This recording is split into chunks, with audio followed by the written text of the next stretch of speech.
In this video, I will show you how to download and install the Canon i-SENSYS LBP3250 printer driver on Windows.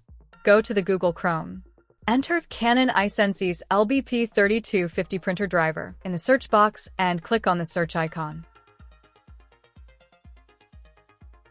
From the search results, click on the official Canon website for that printer model. Select your operating system as Windows and choose the correct version, e.g., Windows 10 64-bit, from the drop-down menu and click on the Downloads button next to the driver you want to download.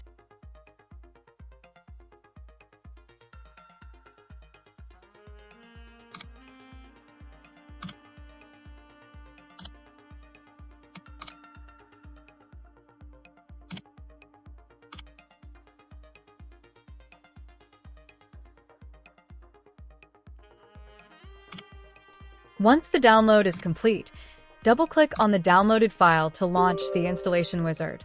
Follow the instructions on the screen to complete the installation process.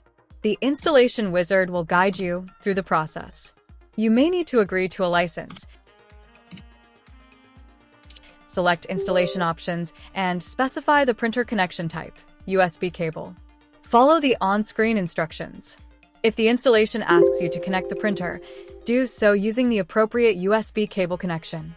Make sure the printer is turned on. Connect your Canon LBP3250 printer to your computer using a USB cable. Once the installation is complete, restart your computer if prompted. Your Canon LBP3250 printer should now be ready to use with Windows via USB connection.